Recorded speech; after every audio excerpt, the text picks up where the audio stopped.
Olá, está começando agora mais um Extracampo. Depois de uma semana de folga, a gente está de volta. E a rodada de hoje, do fim de semana, foi ótima para os mineiros. Cruzeiro e Atlético venceram seus jogos, seguem na ponta da tabela. E é isso aí. A gente vai ter também a tabela de classificação atualizada, muitos gols, o que de melhor aconteceu na rodada do fim de semana do Brasileirão e muito mais. Tudo isso com análise do melhor time de comentaristas. Não sai daí não, fica de olho que o Extracampo está começando agora.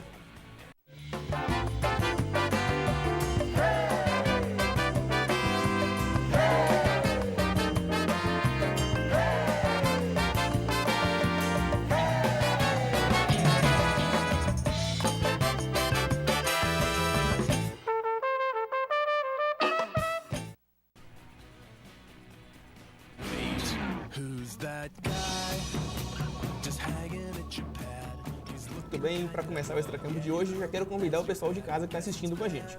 Você já sabe, para participar conosco é só entrar na fanpage da TV Univale no Facebook, pelo www.facebook.com/TV Univale ou pelo telefone. O telefone é 3279-5594. 3279-5594. Agora, para dar início, enfim, ao nosso programa, eu já quero apresentar aqui a nossa bancada de hoje, que já está a postos. Eu tenho aqui à minha direita o seu caro Jefferson Oliveira. Jefferson, tudo bem? Tudo bem, bom dia. Tranquilo, né? Estar aqui de novo. Muito bom. Gostou do fim de semana de futebol? Foi muito bom. Ficou bacana esse final de semana. Tranquilo. Para você, qual foi o seu destaque do fim de semana, Jefferson? O que você apreciou mais? Eu não diria o destaque do fim de semana, mas eu diria o destaque do melhor jeito de jogar futebol hoje do Brasil, que é o Atlético. Para mim, o destaque dessas semanas tem sido o Atlético. Muito bacana. E agora, do meu outro lado, pela esquerda, de volta à bancada do Extracampo, né, um dos nossos pioneiros, eu tenho o Caio Mourão. Caio, beleza? Bom dia, Vinícius. Bom dia, Jefferson. Um prazer estar aqui de volta, podendo falar para o público do Extracampo, da TV Univale, um projeto que a gente teve a oportunidade de dar ao começo.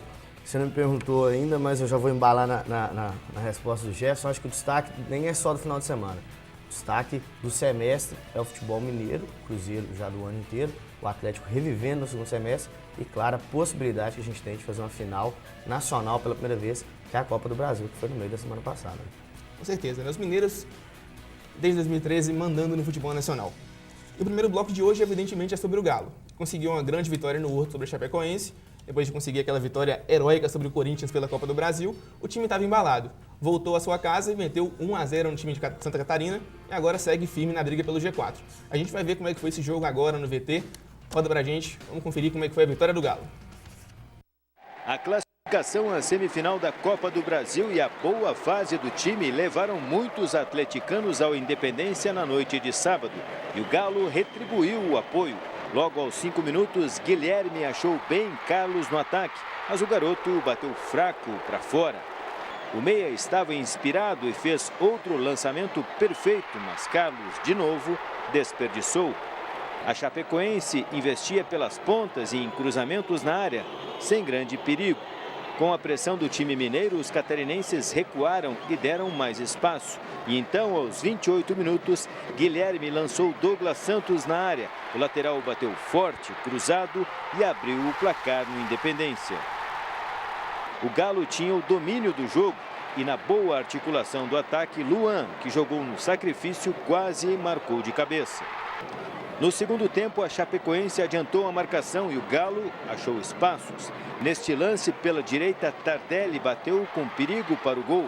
Depois, Marcos Rocha escorou com o peito o cruzamento e Luan, por pouco, não ampliou o placar. O time catarinense ameaçou neste lance pela esquerda. A bola sobrou para Camilo, que sozinho chutou para fora. Luan e Tardelli deixaram o campo poupados pelo técnico Levir Coupe. O time perdeu o controle do jogo. Vitor salvou o gol de empate em uma linda defesa. Logo depois, em uma falha de Marcos Rocha, Camilo perdeu outra chance. O Atlético só voltou a ameaçar neste lance com Dátulo, mas Danilo salvou. Final 1-0 e o Galo ainda mais firme no G4 com 50 pontos. A melhor coisa que nós vencemos a partida foi o fato da torcida ter vindo e a torcida entendeu que hoje o time travou um pouco, é uma coisa muito normal. O que aconteceu? Mas nós tivemos a humildade de marcar, fechar todos os espaços, terminamos um 4-5-1 praticamente e conquistamos o resultado. Vamos comemorar esse resultado, né? Porque acho que foi o que poderíamos fazer hoje. Tudo bem, essa foi a declaração do Liverpool e depois a gente viu os melhores momentos da partida. Eu quero salientar aqui alguns pontos para a gente discutir. Primeiro deles, como o Douglas Santos jogou muita bola nesse jogo. Um lateral que foi quase um ala, que cobriu todo o lado do campo e fez o gol que deu a vitória ao Atlético Mineiro. Vocês veem essa variação tática com laterais mais ofensivos como algo que pode ser um leque a mais nas opções do Galo? Uma opção a mais dentro do leque de opções do Atlético? Eu acho que o time do Atlético, ele foi achado pelo Levi Coupe. Quando o Levi não tem tempo para treinar, porque ele não está tendo, e ninguém está tendo, o Levi teve que improvisar contra o Cruzeiro pelos desfalques. Um time que ele tinha Dátulo, Luan, Carlos, Tardelli e Guilherme para fazer o meio de campo e o ataque, jogando com um volante só com o Donizete marcando. E com 2 laterais ofensivos, que era o Douglas e o Marcos Rocha. Esse time deu liga. E ofensivamente, com todo mundo se ajudando, que acho que é o futebol hoje, todo mundo atacando, todo mundo compondo, esse time deu certo. E deu certo muito também por achar um bom lateral esquerdo, que é esse garoto, que era para ser o 3º lateral esquerdo do time, depois demos concessão do Pedro Botelho, e que está dando certo, e que agora conseguiu marcar gol, que também pode ser um jogador que pode desfalcar o Atlético por causa de seleção de base, como estava desfalcando há 2 rodadas atrás. E é impressionante, igual o Caio falou, que o Levi Coupe, mesmo na quinta-feira, na quarta-feira, depois do jogo do Atlético, ele falou: nós demos sorte, porque eu não tenho tempo para treinar. Ele contou também com o bom momento dos jogadores. O Tardelli vem em uma fase excepcional, o Tardelli marcando gol pela seleção, marcando gol pelo Galo, artilheiro do Galo no ano. E, além disso, conseguiu, igual o Caio falou, encaixar essa liga, né? Porque conseguiu fazer o Guilherme até que, enfim, depois de alguns anos de Atlético, arrastando, podendo ser mandado embora, conseguiu jogar futebol. O Guilherme está jogando bom futebol, foi o responsável pela classificação direta do Galo. Guilherme participou de 3 gols, então é responsável direto pela classificação.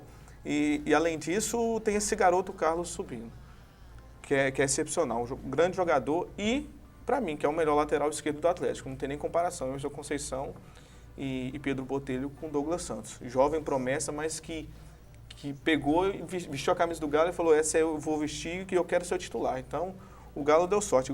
E o Caio falou uma coisa que é verdade. O Galo agora corre um grande risco por causa de seleção de base, que é um absurdo, né? Você perder o seu melhor lateral esquerdo e você perder o seu falso 9, o Carlos, que está jogando também, está jogando muito bem pelo Galo. E eu acho que eu vi uma entrevista do Tardelli essa semana falando que a concentração, a falta extinguir a concentração nos jogos dentro de casa ajudou muito ao Atlético. E me parece que esse time joga pelo Levi Coupe. O fato do Tardelli ter viajado 20 horas e entrado em campo, você vê que um Dátulo melhorou muito, o próprio Guilherme mais confiante. Ele dá a impressão que a resenha do Levi é boa, que ele ganhou esse grupo, que esse grupo joga por ele, muito diferentemente do que fazia com o Paulo Tuori. Então, além da ousadia do Levi, de ter conseguido montar um esquema ofensivo que deu certo, me parece que esse time quer muito, pelo treinador. E em relação ao jogo desse final de semana, também me pareceu que o time do Atlético sentiu o desgaste da maratona de jogos, da batalha que foi o jogo contra o Corinthians, de um grande jogo que foi contra a Chapecoense no primeiro tempo. No segundo tempo o time estava extenuado, saiu o Luan, saiu o Tardelli, e jogar terça-feira, jogar hoje contra o Bahia lá em Salvador, não espere o Atlético um jogo fácil não, mesmo pela situação do Bahia, porque acredito que está longe de estar 100% fisicamente esse time. Isso é uma questão boa de puxar. O cansaço a que os times estão expostos por causa do calendário inflado, da tabela apertada demais, e são poucos os campeonatos do mundo, como o brasileiro, que tem essas distâncias percorridas dentro do país. O time do Galo, que jogou contra o Corinthians em casa, mas agora vai encarar uma viagem longa até Salvador, mais de 1.000 quilômetros para chegar lá e jogar uma partida contra o Bahia, que está pressionado. É um time que vai esquentar o Galo, por assim dizer, né, para não se complicar ainda mais. Eu não sei porquê, não sei se você sabe, se eu que passou batido por mim, por que o Atlético joga terça-feira?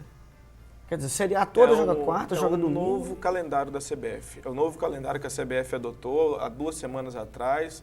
Teve reportagens falando sobre isso e que a partir de agora é terça, quarta e se bobear alguns jogos na quinta. Vai ser o novo calendário. O Brasil ele tenta copiar o futebol europeu, só que ele esquece que o futebol Europa ela é um terço do Brasil, ela não é o Brasil todo. Tirando uma exceção a Rússia, que é um país grande, o resto são todos países pequenos. Você corta a Europa de trem, é rápido, é 1 hora, você corta de um país para o outro. No Brasil, 1 hora para você viajar de avião é de São Paulo a Belo Horizonte. Então, é muito desgastante, é muito desgastante. A gente está vivendo a outra situação muito grave, porque a CBF não ajuda.